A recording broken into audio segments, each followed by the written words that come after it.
Hello. Hello, everybody. Thank you for turning up to the last episode of GlasgowJS before the summer break. Thank you. It's like a slightly lighter turn up, but it's nice and informal. So we're going to have a little talk from Albert, and then we're going to have a little talk between ourselves. Thank you, as ever, to Barclays Eagle Labs for hosting us. And I guess that's kind of all the housekeeping. So without further ado, Albert is going to give us a talk on systems and simplicity. Hi. Wow, season finale of GlasgowJS. So I'm glad I made it. Hi, everyone. I'm Albert. I'm a software engineer at Spotify. I worked in Glasgow for most of my career. So if you ever worked for Skyscanner or JP Morgan or Scottish Television, or probably other places, then maybe I'll catch up with you after. Give me a shout. Yes, we are going to talk about simplicity. Why simplicity? I mean, first, I want to give Jamie a shout out for the title of the talk, Simplicity and Systems. I just said I want to talk about simplicity. And the reason is that I'm going to read a quote from myself, which I now cringe at, but I put it on the slide. So I feel the most engineering-related pain when things seem like they could be simple have been made overcomplicated and hard to understand. This was me today. So I thought if I'm going to do a talk about something, I should talk about pain. What you should not expect today is much JavaScript. There'll be a little bit of JavaScript. Much specific knowledge or lots of actual content. This isn't just a slide of I want to set the bar low, but genuinely, I think the point I'm trying to make here is that this thing is it's maybe a bit philosophical in nature, and it's something that I've initially earlier in my career wasn't so much aware of, and then gradually became more and more deliberate part of how I think of my work as a software engineer. And so it is a bit fuzzy, but hopefully that's okay. So what you should expect is ideas, feelings, and acronyms. And there's an exclamation mark there because, there's some great acronyms. But first, I want us to get a sense of what we mean by simple. I mean, I know it's the standard talk thing to do, right? To have a definition. These actually I quite like these definitions. I took this basically from a talk by a guy called Rich Hickey called Simple Made Easy, which is a great talk, which I have linked in these slides, which I highly recommend, and kind of inspired, I guess, this whole thing. But yeah, we have these two kind of Latin words, simplex, the idea of being straightforward or having a single component. Okay, so I can raise my hands like a simplex, and then a complexus, something that is braided or woven together, which I really like that description. So it's indicates intricacy or interconnectedness. So this thing is more complex than this thing. We could look at some more examples here. We're in Glasgow, right? So this is very interesting to me. The Glasgow Underground is just a circle. It's very simple. The other undergrounds are less simple. I mean, they might be bigger and take more people, but they're less simple, and there's trade-offs there, right? I think maybe a more interesting one is this. I love coffee. I don't know if there's any coffee lovers here. I mean, there's a lot of engineers here, but I really love coffee. I brew coffee in this thing on the left every day, and it's very simple, right? It's basically a jug. You put a paper filter in, you pour the hot water on. I should say that the kettle is part of the of the system, but it's kind of, they're two separate things. They haven't been braided together, right? Whereas on the right here, we smash the kettle into the jug, and then we've added all these buttons and things. And the mechanism is the same. You put the ground coffee in the top. A human still has to do that, right? They have to put the filter in. And the human has to do other stuff here too. You have to push the buttons and know which ones to push. But also, you have to clean the thing and maintain it and plug it into the socket and hope that your socket is working and all of this stuff. So, yeah, one is simple and one is complex, I would say. And there's good things about the complex one, for sure. But I prefer the simple one. So a quick show of hands. So who wrote code today? I'm just seeing we're mostly engineers here. Yeah, a lot of you wrote code today. Who wrote code without copying it from ChatGPT? Okay, that's not related to the talk. I was just curious about that. Who had to debug something recently? Right, okay, keep your hands up. And keep your hands up if the debugging process was simple. Was it simple to fix your bug? Okay, so you guys, you're good to go. Thanks for coming. You know all about simplicity. I guess when I hear, like, I'm dwelling on this kind of like pain aspect, right? So I'm going to attempt this. I don't know if this is a good idea, but I'm going to try it. It's a dramatic monologue. So let's just see if I go here, switch tabs here. So I asked ChatGPT to do this. Oh, yes, of course. Yeah, good shout. This should be good. So the prompt is not too important. I asked to give me an example of some needlessly complex React code. So I imagine a lot of you will be familiar with React. It's not important anyway for this example.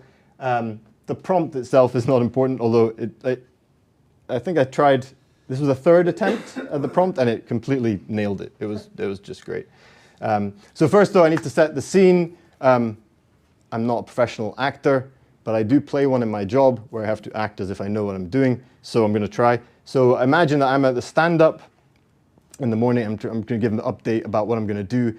And it goes like this. It's like, yeah, I'm working on the enterprise counter application. I picked up this ticket. I'm going to check out the repo for the first time, but it sounds pretty simple. We increment by 1 currently, and there's a need from the business that we need to increment by 2 every time the button is clicked. So that should be fine. I'm just going to go in and change that. Probably have a PR up for that later this morning. Right? That's my acting. Hopefully that was believable. So let's see. We'll see what happens. So I've checked out the repo here. Oh, okay. All right. There's like incrementer. I probably want to go in there first, but let's just check. Okay, this is our app. Oh, there's some kind of provider. Okay, so there's a global context for this count. That's good to know. So it might be a bit more involved than I thought. Right, so we split it up into 3 things here. We're displaying the counter maybe, and this is the incrementer.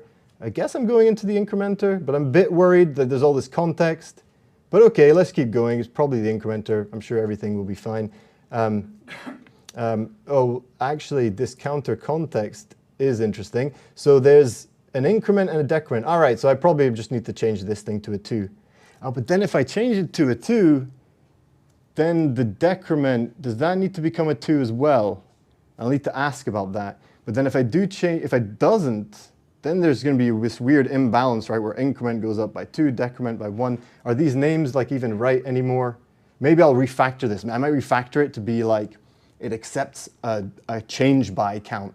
Yeah, that would be much more like generic. Then it'll accept a change by. Then we can put any value when we click the button. Yeah, that's probably what I'm going to do. Okay, so where's this thing actually rendered? Oh, wait. Before we get to that, we have to figure out this thing. Oh, this is just some custom hook. Okay, nothing is actually going on. It's just using the context. But I'll need to update these things too. But that should be fine. I'm sure it's well covered with tests. And we're using that here. This is where we're using it. Okay, so we just pass it directly. Right, so I think if I change the thing in the reducer, change that to a 2, this will change. Oh, I also need to remember to change the text here as well, because now it's going to add 2. Okay, I think that should be it. Should be pretty straightforward. Oh, but there's the decrementer as well. But will that matter if I change that? No, that should be fine. This looks good. It's all coming together. I'm just piecing it together like a mad coding genius. And right, and here we're just displaying the count. Nothing to change here. So okay, I think like so far it's like okay, you know, we could do this, right? Like we could do this change. Like it wouldn't be a problem. I mean, do bear in mind like what we're actually doing, right? And I think what I love about this, you don't need to worry about this stuff, but you can look at it later if you want to check the link. What I love about this example is that ChatGPT like absolutely nailed the punchline, which is this simplified version, right? Which is this is the whole thing. Like this is literally the whole thing is this. There's one piece of state, and there's a set count. And I mean, you don't even need these, I guess. You could put the arrow function straight in there if you wanted. So I love this example because it seems maybe a bit artificial, but actually I've worked in a lot of code bases that were exactly like this, that were not like, there's maybe more justification for this complexity, but there's a lot of complexity that when you pick it apart, you think like, do we actually need this? Like, is this what we want? And that's the kind of pain, I guess, that's the motivation really for this talk, is like, how can we like learn to recognize this stuff, and what can we do to reduce it? You know. Okay. Okay, so I'm going to continue moaning a bit about complexity, but it won't go on for too long. So why are things not simple? Okay, sometimes people do things, engineers over-engineer, designers over-design. Do we have any designers today? Okay, guys, sometimes you over-design. It's okay, we over-engineer too all the time. Product managers want it harder, better, faster, stronger. Okay, so people can always like make like different judgments. Maybe they have different perspectives, and that can lead to complexity over time, right? Then there's the tools. So why are things not simple? This is a list of things. So you may know a lot of these things. There's React. There's Next.js and Remix, which are like meta frameworks of React. There's server-side rendering. There's static site generation. Server components. Has anyone looked into server components? Yeah, it's not simple. Like Dan Abramov is trying to make it simple, but it's, I don't know, I didn't find it simple. I mean, it's like really powerful, but it's not simple. Data fetching, like GraphQL, gRPC, those things can be like, have code gen associated with them to make your TypeScript types. Oh, lovely stuff. CSS and JS goes on and on. So the tools are adding complexity as well. Now, they all have great things that they bring with them, but there is also complexity there. Also, web apps are quite hard. You know, we're trying to do all this stuff, right? We most likely want our design to work on different sized screens, and we care about the devices that they work on. I hope we want our apps to be accessible. We may want them to be internationalized in different languages. We want monitoring, alerting to know when there's problems. We want to slap all the ads on there to get the cache. We want analytics so that we know what everyone's up to. And things like authentication and authorization. I'm in a room with like web developers. You've probably worked on like all these problems, right? So when someone says, oh, we just need the count to go like up by 2, it's like fine in the counter app, right? But usually you get something similar where you're like, oh, it sounds easy, right? Like that's going to be an easy thing. And unless you're like keeping in mind like all these things you have to do, it's easy to think that something is going to be simple when it's in fact complex. And then like related to that is like scale and performance. So I mean, I won't spend too much time on this slide. Just more stuff, right? More stuff. And the last part, which is not the least part, is that maybe even the problem we're trying to solve is not simple. Like maybe you're in a complicated space where there's lots of business rules. Maybe you do have like really stringent performance demands, and the problem space you're in, there's not simple answers everywhere. That's maybe the one that we can do the least about, but there's still possibly stuff there that we can do. So what can we do, right? What can we do? You've all come along today, and I'm really sorry to say that this is what I've got. What can we do about it? Yagni Kiswet. Actually, now like seeing it in big letters on the screen, Kiswet sounds a bit weird. So I do apologize for that. But this is actually 3 acronyms. Well, can anyone guess what this actually stands for? OK, go for it. You're not going to need it. Keep it simple, stupid, and wet. Just wet. Wet? Ah, OK, no. All right, anyone want to stab at the wet? I feel like maybe not. Is it dry, DRY? Yes, that's right. Write everything twice. Yeah, write everything twice. Or we enjoy typing. That's another one. But we'll get around to that. That's a Java thing? Well, we'll get to it, right? So again, like none of this is like JS specific or language specific, but we'll get to the wet part. But yeah, between you nailed it. So Yagni, Kiss, and wet. Let's go take them one at a time. They look better separate. You aren't going to need it. Indeed, only implement what is necessary. OK, so that sounds easy, right? Like we're just going to implement what's necessary. Anything that's not necessary, we're not going to implement. What's the problem with this? Well, how do we know what is necessary? How do we like agree what is necessary, right? It's not just us engineers, although we have to agree with our fellow engineers as well. And that's why it kind of breaks down into 2 parts, right? We have to agree on the product, what is necessary, and on the tech, what is necessary. So we'll circle back to this as well. keep it simple, stupid. This is a bit of like an American-y thing. I don't know if there's any Americans in, maybe on the live stream, but keep it simple, stupid. I don't know, I just would never say that, but it is the acronym. But I like what it's about. Like, its simplicity should be a primary goal in design. Okay, and this is maybe like what I'm trying to say, like in so many slides, right? Is that this was like, earlier in my career, it wasn't a primary goal, and the more I do this job, the more it is like the primary goal of my job, basically, is to design things as simple as possible. Okay, let's go on to the what? Okay, so write everything twice. Sometimes duplication is okay. So I picked this one. Like, there could be other. This is like a principle of like the specific, maybe more to like coding, like writing the actual code versus the overall system design or product design. So we're kind of like, not to spoil the next slide, but we're kind of narrowing our focus, right?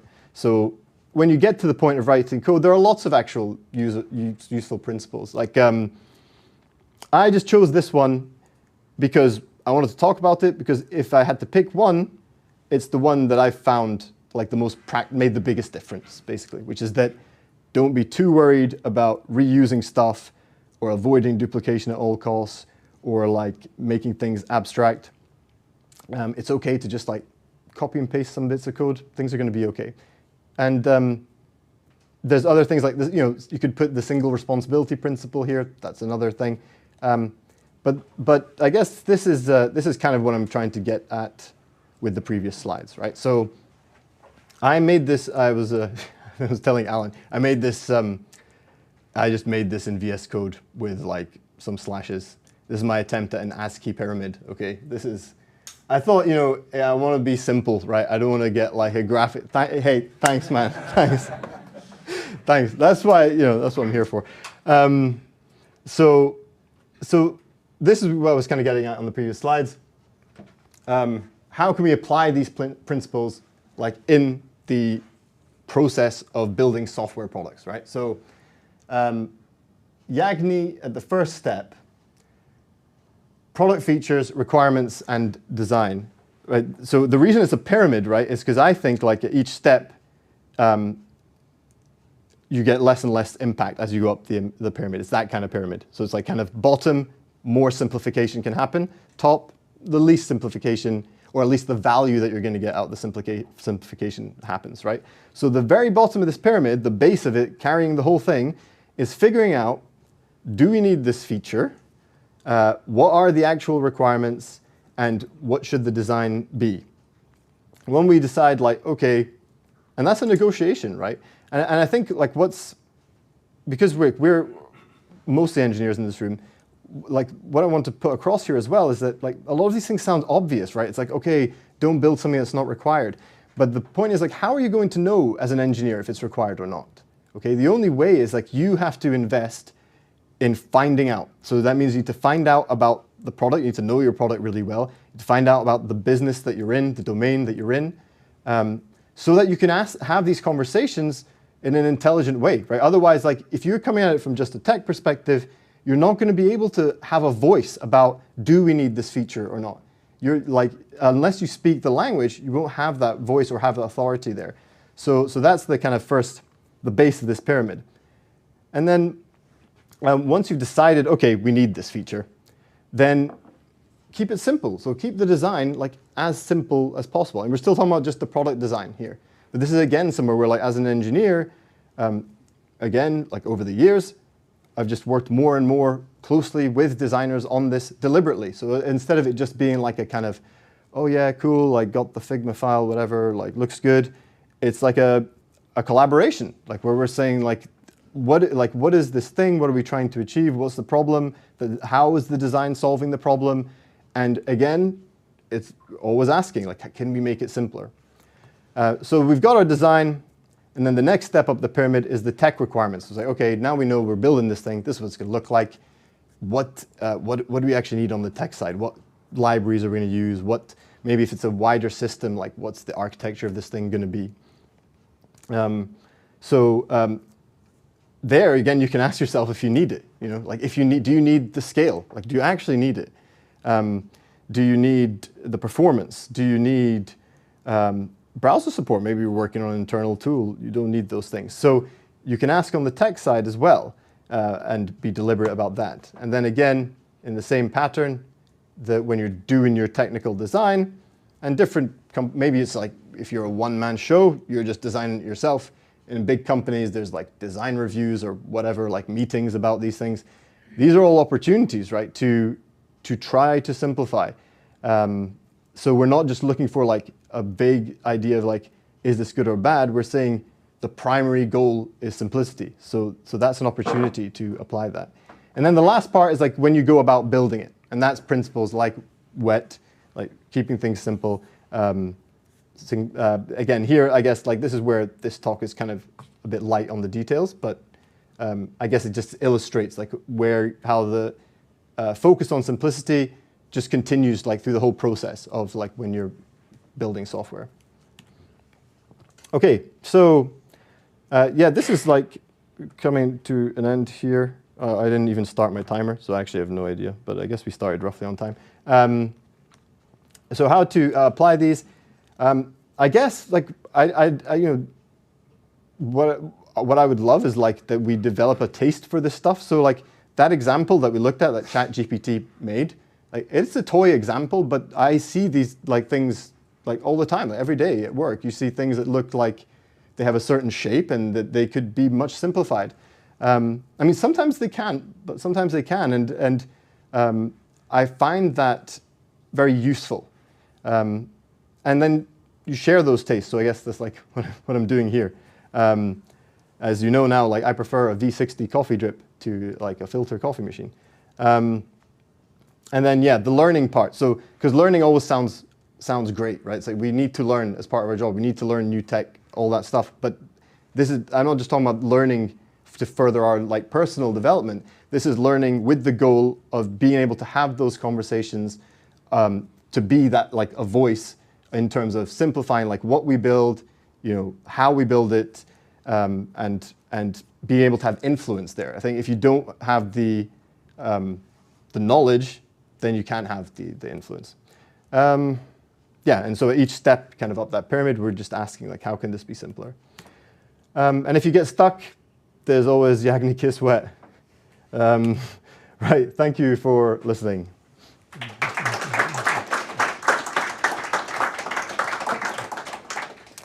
Any questions from the audience? You have to do a quick Q&A. Yeah, of course, Hello. Firstly, you could argue a V60 is more complex than a filter coffee machine. Yeah, we could argue that. Yeah. I've recently joined a new job and I've been here for 3 months, and so it's quite an archaic project where there's a lot of complexity, and I have the belief that the developers that worked on it would have had these same principles of simplicity in their foremind when writing the code. But nonetheless, as the project has grown, it does feel more complex. As a new pair of eyes, I'm now having to sift through what I perceive as complexity. And I guess my question is that as software or projects grow, how do you control simplicity when ultimately things do become complex?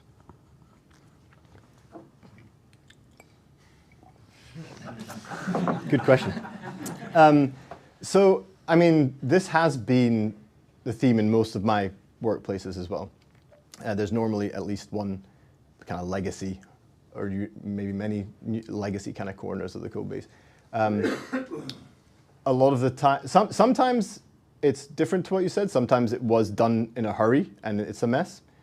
But your problem of like where it maybe started off well, but as the changes crept in, the complexity built up over time.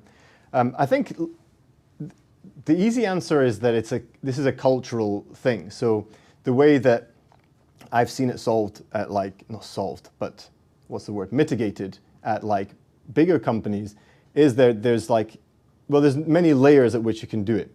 But for things that are going to impact like a system, you would have some kind of like review process. And it can be formal or informal, like depending on the nature of the system and how critical it is in the business. But yeah, my answer is going to be that you have to develop this culture in the team. And what that means is some of the stuff that we talked about on kind of like towards the end of the talk of like talking about this stuff of like, look, this is a good, this is what we want. Like this is an example of what we want. Like, are we aligned on like, do we actually want that? You know, because maybe not the whole team does. You know, like, and if that's the case, like, it's not going to happen. You know, the team's going to make it happen. So that's the first thing. Is like, there's building that culture of like, yes, this is what we want. And we did this like at Scottish Television. We were quite a small team, maybe like 25 engineers. And we did this with like, and I was quite junior at that time, so I kind of was along for the ride, right? But we had like lunch and learn sessions. We had just informal chats as well about like what the problems are, like what's the pain again that we're like feeling, like how can we get out of this? And over time we did, and the practical way that it happened is like starting with the parts of the code that are like the hottest, basically, that are changed the most. We've put our energy there. And then it kind of spread, right? Because it's like when parts of the code base are starting to look good, then and you see some value from that, then people can be more motivated as well. They can also see examples in the code base of like, okay, this is what we're aiming for now. But you have to build that alignment and build that culture as well. Like, it won't just happen if you're fighting against people, like because people are just want to like ship their PR and they're not like. They're not aligned basically on this. It's going to be hard to make that happen. Yeah. Thank you. Hi. Hi. Oh, do you want the mic maybe? Sorry, yeah. Hi. Is this working? Oh, yes, the live stream. Cool. Okay, in my life, I found that like the simplest, most stupid, simplest software I wrote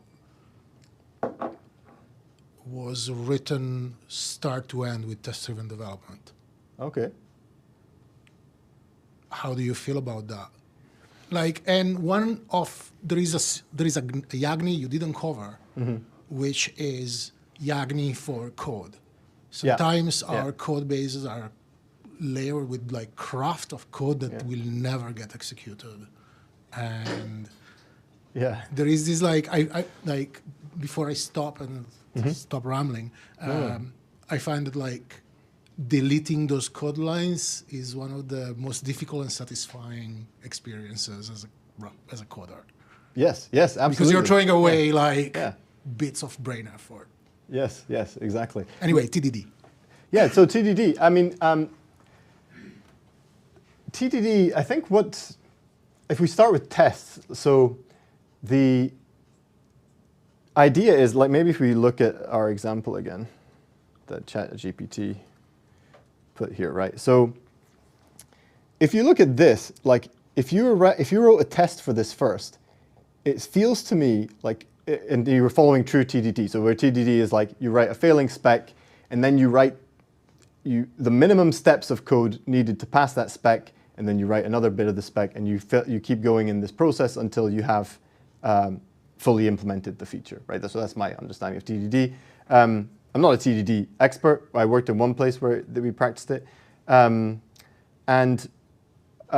I think if you were following that process, you would be much more likely to end up with this, right?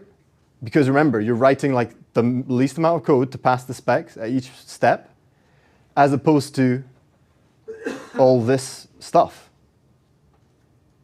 right? If you were doing TDD, I just think it's more likely because you don't actually need all this stuff, as you said, like, and that's what I guess ChatGPT showed us with this example. And again, like I will emphasize, like although it looks like a stupid toy example, I genuinely see like strong parallels here between this and like code that I'm working on like all the time.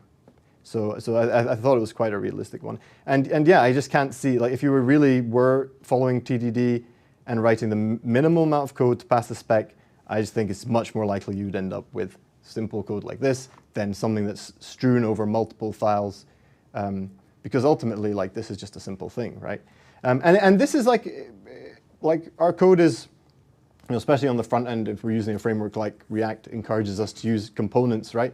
So although, yes, we're looking at like this exaggerated example, let's say, but like ultimately, like we can build our components one at a time as well and follow like TDD or whatever workflow like works for you, but we can build them one at a time and then compose them like bricks, and then you keep the simplicity. So, yeah. Just a thought that occurred while you were talking about that, slightly bouncing off of Paolo's point, and when you were talking at the beginning, you mentioned that the ticket said we need the increment to go up to 2, by 2 rather, every time you click it. Yeah. At no point in that, fictional, obviously, but that but extremely ticket, well acted. I but think, at no like, point did they, it was beautiful, it's beautiful. They didn't say, and the decrement down by 2, and anything else that relates, et cetera, et cetera. And it made me realize that, or struck me rather, that a big part of the problem with that first silly example, yes, test-driven development would have meant that you were like, A does A sorted, B does B, and you kept it simple.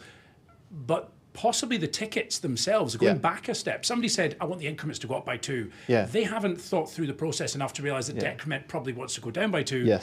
Maybe they don't know, maybe they do, but they didn't say, which made you make one small feature that did one small thing potentially.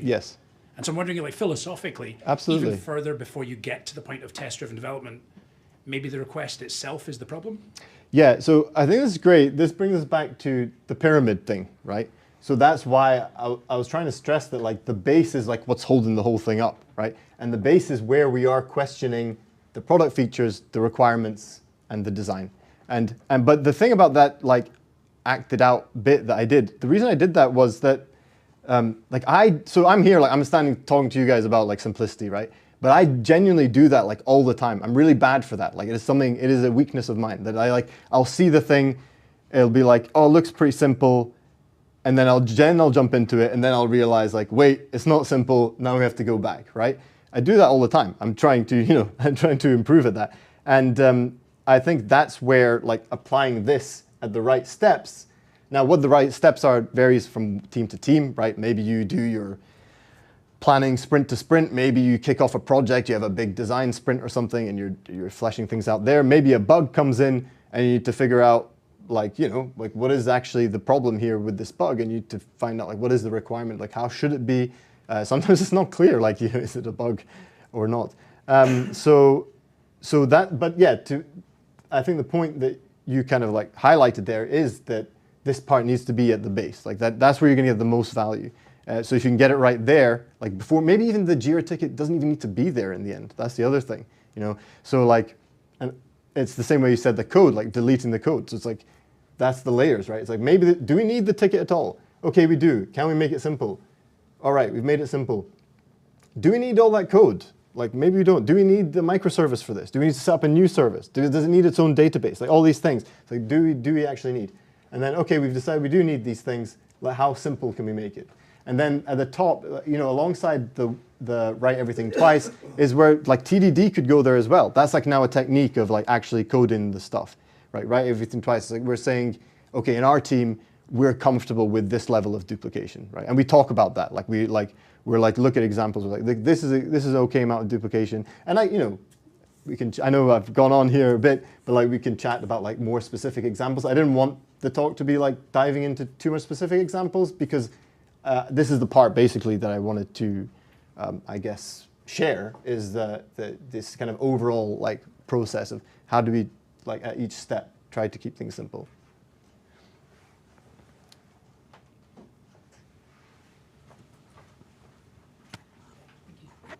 Hi, hello. Hi. Sorry. There are a few things, very opinionated person. So I have an issue with the word complex, because complex is synonymous with both large and complicated. And when you're talking about complex, are you accounting for both of them? Because, for example, like the gentleman right there said, it's like, oh, there's like an old piece of software, but it's like it grew in size. But is it still like complicated? For example, the abstractions, like React is a complex piece of software, but it's much easier to use than, just raw JavaScript to do the same thing. Yeah. and that's kind of where I kind of draw the parallel, where it's not exactly just one thing where it's complex or simple, but it's the easy versus complicated and small versus large or complex versus those. And then the other thing is, do you think the issue might be, like, I know it says simple. I'm about to show my Java roots. Encapsulation, that the data doesn't live with the logic or the behavior that actually acts upon it, because that seems to be like a very large case, especially like with reducers becoming a lot more popular, like for everything. Yeah. Where actually they just completely separate, like, here's what's happening and here's the data that's being acted upon.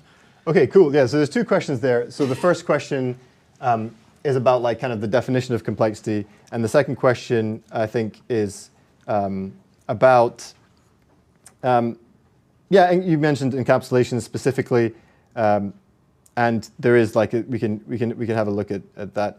So for the first question, if I go back to, I'll just give you the short answer. Like the definition of complexity that I like find useful and that I wanted us to, I wanted to share basically with you, which again I got from Rich Hickey, is this idea of like simple is when things are separate and complex is when they're tangled together in some way.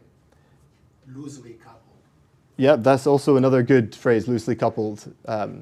So that's kind of the distinction. And I think the reason, because complex can mean large, it can have like intimations of like scale. But I think that if the component parts are simple, then it scales better. Like that's what we're aiming for, right? So again, that sounds a bit abstract because we're not looking at an actual example. Similar with the what you suggested about the encapsulation. So this is, I'm trying to go, sorry, back to our pal here. So this is like encapsulated, right? I mean, hooks are funny, right? Because they're like kind of magical and go outside of the component. So this is not a pure function, but for the most part, as React developers, we can understand that this is an encapsulated component. It doesn't have props in this case, so it doesn't have any parameters as such, but it maintains its own state, and it updates that state, and nothing else can reach in there and do it. There's no interface to do that. So this is like as encapsulated as I guess you can get. And up here is the opposite of that. It's the complete opposite. We have a shared, so if we scroll up here, this is our counter provider. And like, I don't know if you guys know like how many React folks are here. Like in many apps, this is like you get this file index.js, or maybe it's app.js, whatever it is, and it's like the provider tree, and there's all the providers are like layered up, right? And then you've got your app like in the middle, and there's all this context around it. And it's fine, like there's reasons to have context, there's some genuine reasons. One of the things I put in, I'll go back here. So I will share these slides after, and there are a lot of extras, stuff that I just took out, I didn't want to. So like here, there's this section of the React docs. I actually like the React docs in general are a great read. They just genuinely are. That sounds really sad, but they actually are. Oh God, this is recorded, right? Yeah. But that kind of part about the context, I think is a really great example of like what you described there, of like having shared mutable state versus like encapsulation. They give examples about like what should be a context and what maybe shouldn't. And it's not just React though. This is the thing. Like that's why I didn't want to dive too much into code and stuff, because I think these apply like whatever the framework, front end, back end, system design, like the same things apply. Yeah, and there's some other stuff here that I really, really recommend as well.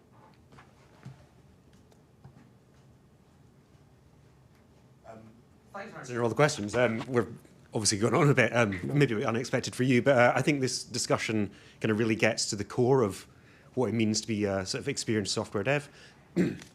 How do you, in your experience, is there a difference between simple for a junior developer and simple for a senior developer?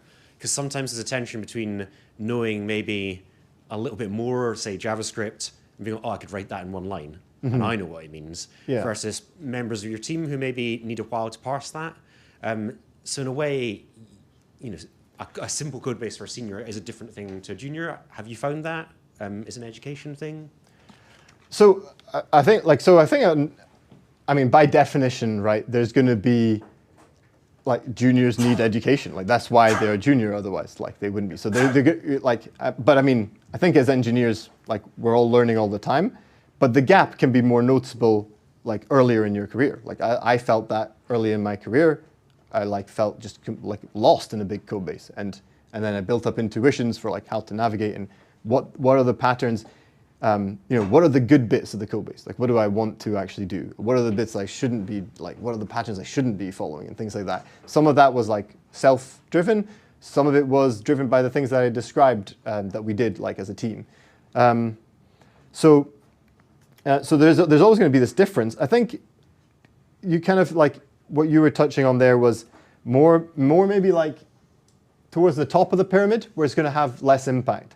And I think like, as you were asking the question, like what came to mind for me is like the code review process. And so like, I mean, what came to mind was code review and pair programming, which I'll circle back to. But in code review, that's where I really try to not be too picky as you get like higher up the pyramid, right? Basically like so if you think about it, like if someone's like, written, I'm advocating here for like write everything twice, right? So if someone junior came along, they're implementing this feature, it's like some kind of card, it looks exactly like this other card, but it has these slight little differences. So they're just gonna like make this generic card that can satisfy both use cases. So that's somewhere where I would step in and maybe say like, that's going the wrong direction, right? But if they've taken that card and like they've implemented it and it's a bit naive, but the overall component structure is fine, then I tend to not like nitpick or go into like even the details of the component. Like if it's fine, like it's not how I would have done it, but it's rendering the right thing, it's keeping like the minimum amount of state, it's not using some mad context or something it doesn't need, has a good props API, whatever, then it's like fine. What's happening inside that thing, like I'm not too worried about. Now, obviously, if there's opportunities for learning, like I'll share that, but I'm not going to be I'll mark that as like a nitpick or a suggestion or whatever. But in terms of learning, I'm more interested in like, and that's where the pair programming comes in. Those are the gaps. When I pair with someone more junior, that's the parts that I'm most interested in. Is like, what is the structure of this thing going to be like?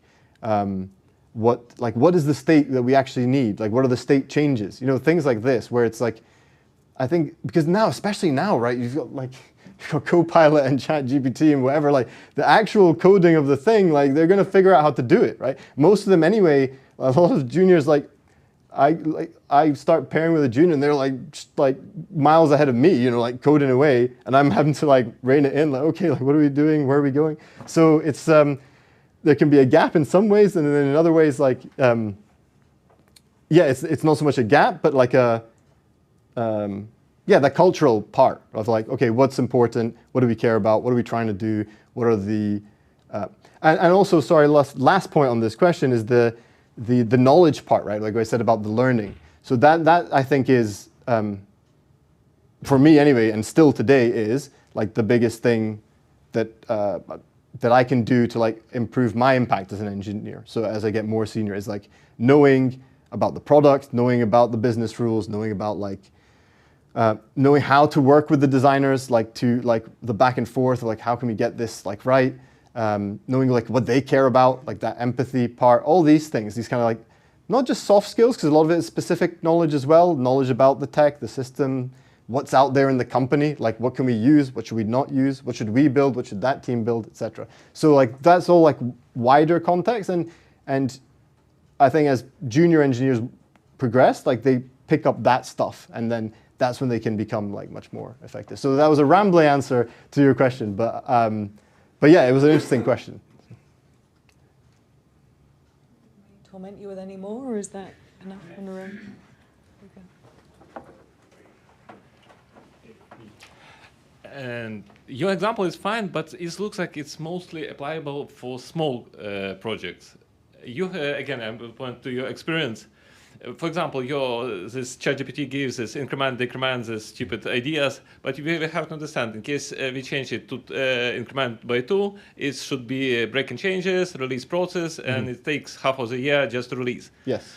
And in case you have split it into parts, increase and decrement to different components, and the requirements wasn't applied simultaneously, you will implement those changes within the 1 year. It's reality in the complex. So my question is, again, experience, you work with bigger companies. How do you manage between reusable components and simple components? Okay, yeah. I mean, that's a good question. If we focus it first on front end, okay, like just to limit the conversation, right? So for front end, the answer is really clear for me. When you're building UIs, every company I've worked at that was at any scale had a high quality component library. Okay, so that's like your building blocks, like your buttons, cards, maybe banners, pop-up, all these things. They're like, everyone recognizes them in web applications. They have like a reusable library for that. And also in the 3 companies I'm thinking of, that library is owned by a team. Like, that's what they do. That's their thing. They make those like as good as they can. It's used as widely in the company as possible. It's not like ubiquitous, but that's the ambition, is that this thing drives the UI across the company. And that's your Lego bricks, okay? And that's what actually gives you the scale across the code base. And what I mean by that is that that's what allows you to keep things wet. Because like, if you're duplicating these Lego bricks, it's okay. Like,